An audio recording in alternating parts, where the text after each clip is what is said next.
I'm Paul Barrett, CEO of Pathfinder Minerals, soon to be named Rome Resources, as we're doing a reverse takeover into a company that has assets in the Democratic Republic of Congo. And we'll be talking today about the future plans and the business model. And a bit of tin. And a bit of tin, a lot of tin, hopefully. Paul, welcome to our humble show. First time I think we've been here talking about tin, Rome Resources, and Pathfinder. Yeah. So lots to cover today. I'm going to try to have a conversation with you around the kind of the plan. Because it's obviously when you kind of get these reverse takeovers, it can be complex, a lot of moving parts. So why don't you start off and tell us, what was the big idea? Why do this deal? Well, the concept is that this is a critical mineral play, and when Pathfinder became a cash shell, having disposed of its economic interest in its Mozambique project last year, then the clock began ticking on to retain the AIM listing. We needed to do a reverse takeover. This project came along. It's been drilled up, so we do know it's not blue sky exploration. We do know that there are high grades of tin that have already been found by the drilling. It's right next door to a really serious tin mine. It's in a jurisdiction where the Rome team have been for years and years, decades even, looking at and successfully bringing discoveries through to the market, monetizing them. So this is something that they're bringing to us. It's pretty compelling, really. And of course, it also, now that we've raised the money, we can hit the ground running with the drilling program. Right, okay. And then talk to me about the team, because there's, like I say, there's a lot of variables here to kind of understand or re-understand, because when you get two teams, they're having presumably two different strategies at some point. So who is in the new team? Well, Mark Gasson, who's the CEO of Rome as we speak, will be executive chairman. I shall be the CEO. Klaus Eckhoff, who's quite important to all of this, is going to be a corporate advisor going forward. And then we'll have Phil Knowles coming in as a CFO. Now that we're starting operations, it's quite important to have that control and discipline. And that's basically the team. Jamie Anderson is the geologist who's based in DRC, and he comes from the Rome side. So again, a lot of experience in DRC. He lives there, so he's not a fly-in, fly-out kind of guy. So I think it'll work really well. A very tight team, very small. Okay. Well, like I should say, there has been some drilling, about 2,000 meters or so, done previously, some from the end of last year. So you know a bit about what's going on there. But what's the agreed plan in terms of moving the asset forward? Well, the agreed plan is an infill and kind of extension drilling for the two. So there's the Kalai prospect and the Montagoma prospect, both of which have been drilled, both of which are showing pretty good grades, very good grades in Kalai in the tin, and good grades in Montagoma in copper and tin. And it will, as we go deeper in the system, it'll probably turn out to be pure tin. That's the geological model that seems to work. And so we're going to drill 16, hopefully closer to 20 core holes, up to about 300 meters depth each of these, across both of those prospects. And that'll take us through probably till October, November. Right, and put that in terms of people might understand in terms of either dollars, pounds, or other, or meters. How would you kind of quantify the drilling that's coming up? Well, the budget for it is about £1.3 million. We've raised 4, so there's quite a lot of headroom. We want really to see if we can extend that drilling program with the cash available. So that's another reason why Phil has come on to try and keep us tight and make sure we maximize our money. But it's going to be about 3,000 meters of drilling. So 5,000 in total. Cost of drilling in DRC, what's that look like? It's about, all in, it's probably about $300 a meter. Right, okay. It's the helicopter logistics, which is the expensive bit in terms of, because of where we are. There's no infrastructure other than to the Alpha Min mine, which is 8 kilometers away, but we still got to fly the rigs in and out. Right, and how many rigs will there be? There should be 3. We're certainly 2, 3, and then possibly a 4th coming in September. And have you issued those contracts already? One of them is a live contract. 2 of them we're getting ready to sign them. Right, okay. And so with regards to the I guess what I'm trying to work out, what's the end game here for you? Because as you say, it's expensive if you're flying in, fly out. etc. Is the intention for you to kind of keep drilling this thing up to a kind of resource and beyond? I mean, Well, we're hoping that this drilling will provide us with enough information to do a resource assessment, and that will then basically colour our strategy going forward when that happens, which will probably be the beginning of next year. Right. And then the options to us are whether we have continued drilling or whether we look to monetize or joint venture. The history of Klaus and Mark in the DRC, I mean, they brought 4 projects basically, including Alpha Min, from discovery through to monetization. So it's a proven model for them. It's something that I think would be good for shareholders. What I'd like to do is potentially have another project to work on, 1 or 2 maybe, before we do that. If we dispose of it, clearly then we need to be working on something else and do the same again. And same again, meaning what? You guys go off and maybe one of the drills goes off for exploration, or you look to pick up established or existing assets in the DRC? No, I think we are all, Klaus, Mark and myself, are all exploration people. We're not miners as such, so we know the limits of our expertise. We wouldn't take anything through to production. We'd add value, turn it around, start another one, do that. Right.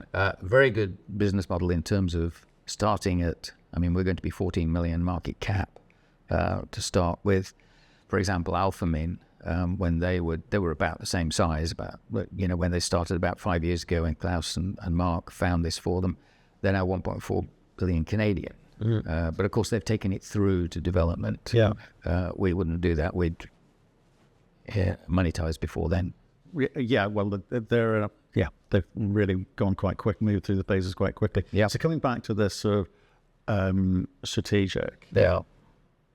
I'm assuming you're looking next door at Alpha Min as the primary candidate, but relying on that when they've got other things going on, perhaps isn't a sensible thing to do. There's certainly other. No, we're not relying on them. That's right. I mean, we have through Mark Martens and he's one of our non-execs in Singapore. We have some Far Eastern contacts. There are some supply issues in Indonesia, Malaysia at the moment, and in Myanmar. So the supply is being squeezed a little bit. So I think operators out there would potentially be looking at getting additional supply for the future. Right. So it's not just Alpha Min. It could be, obviously there's a lot of Chinese operators around. We'd just spread the net and just see what comes up. Right.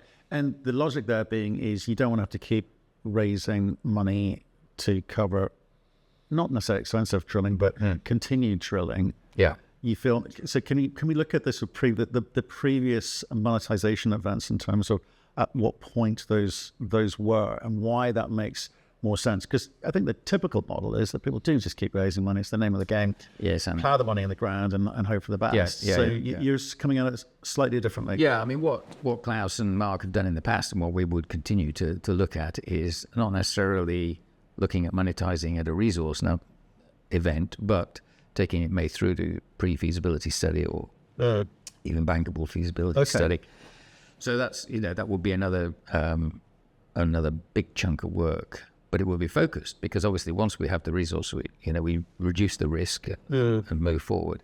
So it's moving it up the value chain. It depends. I mean, in a way, it depends what appetite the market will have for tin in a year's time, that kind of thing. And I mean, why Rome have come to us? I mean, they're TSX venture listed, but have really struggled to raise money in Canada for both on the basis of the fact that it's tin and the second on the basis that it's sub-Saharan Africa. And I think London investors are much more open to that kind of investment. And so, it makes a lot of sense. If you can't raise money in Canada, come here, and then the shareholders here will reap the rewards, hopefully. Yeah, I think London has always been a little bit more open to Africa, and North America's been a little bit more open to South America. Absolutely. But tin, as you say, is slightly esoteric. Not many people understand it. So just on the drilling and working towards a resource, is it kind of fair? Well, tell us about the ore body, I think. Let's start with that in terms of what you know today and therefore how you go about planning and targeting your drill program. Yeah.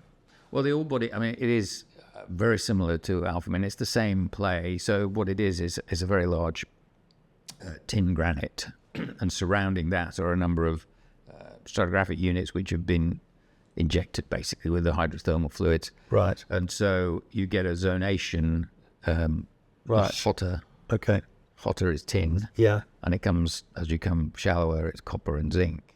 So that structure basically continues around the northern edge of the granite, which is where we are. Interesting. So have you got credits there for copper or other minerals, metals? Well, I'm not sure what. Once we get the resource done, we don't know. But I think our internal estimate is that copper may be about 20% of the value of the overall project. Okay. We don't know until we get all the rest of the numbers from Montagoma. That's exciting. Yeah. I think expectations of copper prices will keep moving too. So yes, that's right. I mean, I think logistically, it's probably best to think of it as a tin project because that keeps things as simple as possible. And if we look at next door, obviously Alpha Min are producing, and what are they producing? Do we know? That's a very good question. I don't. Is there a concentrate of some? Because if we look at the kind of the mix of a concentrate, it gives a sense of, hopefully, maybe tin oxide. Yeah, a tin oxide concentrate, which then gets exported through Kenya, I believe. Is that right? Okay. Yeah. Interesting. Okay. Okay. So that in terms of what your plans are, understood. Can we talk a little bit about the macro? Because again, I say esoteric. Not people who like tin really love tin. Yeah. The rest of the world, maybe they're focused on gold or copper or silver or whatever's exciting at the moment. Lithium 2 years ago. What are the macro drivers? You mentioned some of the players there. What's happening out there? Well, I think there's definitely. I know you look at the tin price at the moment at 35,000, which is it's not the highest it's ever been, but it is on an upward curve. Supply issues, and also the fact that now we're talking about a lot of people have kind of in a way woken up to the fact that tin is a critical mineral, especially not really in the electric vehicles market, although it is in part. I mean, there's 3 times more tin in an electric vehicle than there is in a conventional car. So it's more the advanced computing, the AI, and the amount of chips and therefore solder to keep it all together. So that's probably the main driver. And if you look at some of the research, that's going to increase. Tin is very much it's almost the most impacted critical mineral in terms of demand for the AI and advanced electronics. So there definitely appears to be, from 2025 onwards, quite a significant deficit between mine supply, the recycling, which is now about a third of mine supply, and then another couple of hundred, maybe 100,000 tons a year of deficit. Right. So that will keep the price moving along quite nicely, I'm sure. Okay, and people want to understand tin. Is it ITA? Is that International Tin Association? I can't. There is, yeah. Right. People can go reference some of the macro features there. Yeah, absolutely. But you're right. It is not. It has been a kind of a secondary. I mean, it almost in a way has that historical connotation. Tin-eared or tin almost has this kind of negative, cheap. Yeah. But it's not cheap now. No, it's not cheap now. And I think the use case is the kind of glue for AI. Yeah. Potentially is there for sure. What's your background? I'm a geologist. You're a geologist, but mainly oil and gas. Oil and gas, right. So what do you think when you're sort of looking in at a sector like this? Because a lot of conversations I have with explorers in this junior space, you go, the system's broken. You talk about, Canadian lack of brand being able to attract investors coming from oil, which is a much, much bigger natural resource space. How do you feel about this? It's quite interesting. I mean, from a personal standpoint on the geology, geology is fascinating. I have to say that I think there's more understanding of geology in oil and gas than there is in mining. There's a lot of unknowns in mining, which increases the risk. Which is why if we've already got the grades, then that makes you very happy. In terms of what junior miners can tend to do, which is continue to drill and raise money from the market, continue. with the background of oil and gas, I mean, I'd always try and monetize or get into production a discovery as soon as you can. In mining, it's clearly more difficult, much longer term. Decades. Yeah, absolutely. So I'm dead set against drilling for drilling's sake, which is does feel as though sometimes that happens. And I'm being very focused. I also like a portfolio approach. So, Congo is 2/3 the size of Western Europe. So there's a lot of potential there. So we can look at additional potential while we're working on this at the same time. So that's de-risking by having a portfolio of assets, not necessarily, having a suite of different countries that you work in. You're going to focus on DRC. The focus is DRC, Zambia potentially, because of the geology goes through the border. So that definitely that part of the world. Don't want to drill for the sake of drilling.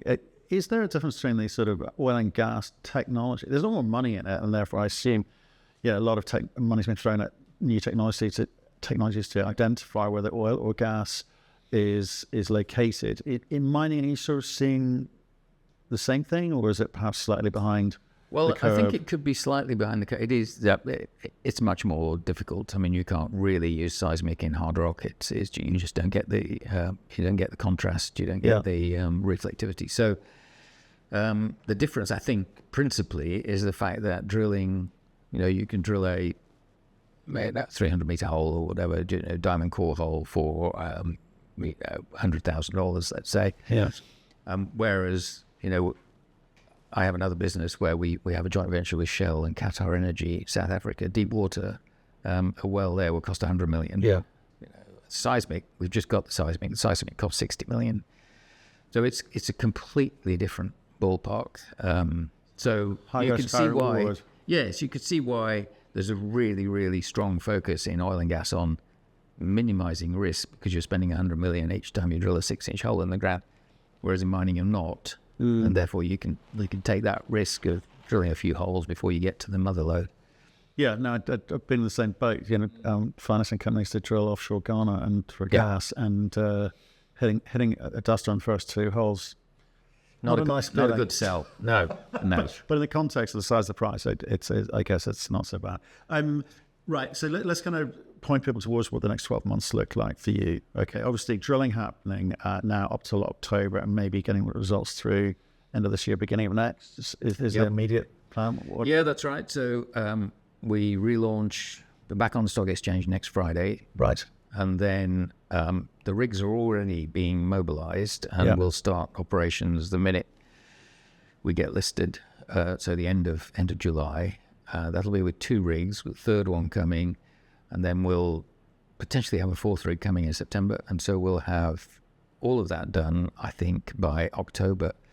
So because we've got on the ground, we can do analysis of the samples of the cores to a plus or minus 10% of what the official assays would be, just by using a handheld XRF, and that will give us lots of results that we can RNS. So I think there'll be quite a steady flow through September, October, November of that. We're also doing an exploration target, a kind of precursor to a resource number on the drilling that's already been done. So that will give an indication of what the potential site is. It will be, plus or minus 50%, but it will give an indication of what potentially we're looking at. Okay. That'll be a good RNS, I should think. And then so that's more about the indicating what the grade potential, what the grade is for that, and potential for what the more recent drilling is going to give you. Yeah. And then the scale will come by the end of the year-ish. Yes. So in terms of the grade that we've seen already in the drilling, so it's up to about 13% tin, which is really, really high. I think what's the world average? Oh, well, the world average is probably about 0.5%. Oh, wow. So this is super high grade. Yes. Wow. But we're not going to see 13%. I mean, we're really realistically looking at the same players. Alphamin's about 4% on average, which is twice the grade of any of the Cornish tin mines, and probably 10 times the grade of most of the others. So it sits right up there. There's 2, San Rafael in Peru and Alphamin are the 2 kind of world leaders in terms of grade, and we're just sitting next to Alpha Min. So we should see some pretty good grades in the in the core when we get it. There will be copper as well. We've had up to 7% copper. Alpha Min don't see the copper; they're already down in the tin, as it were, and they're going quite deep. They're going 600 meters, which we wouldn't need to go that deep, I don't think. Right, yeah. Well, I mean, they started as an open cut, and then, well, about it. So, then went underground. Yeah, okay. And then beyond that, obviously, strategic conversations you mentioned. There's optionality with regards to that. Is there any kind of rush to do that? Do you feel that you're under any pressure to do that? No. I think we do whatever's best for shareholders in terms of the value. It's just a simple kind of formula on what the risk rewards will be if monetizing at a certain point or continuing to go through to pre-feasibility or bankable feasibility, which will require obviously more drilling and more work. But if that's the way we're going to maximize the return, then that's what we'll do. Cool. Appreciate the update. Good luck. I look forward to Friday. So well, yeah. And maybe have 2 days off and then get back at it. Yeah, possibly. Yeah. Okay, thanks for your time. Thanks,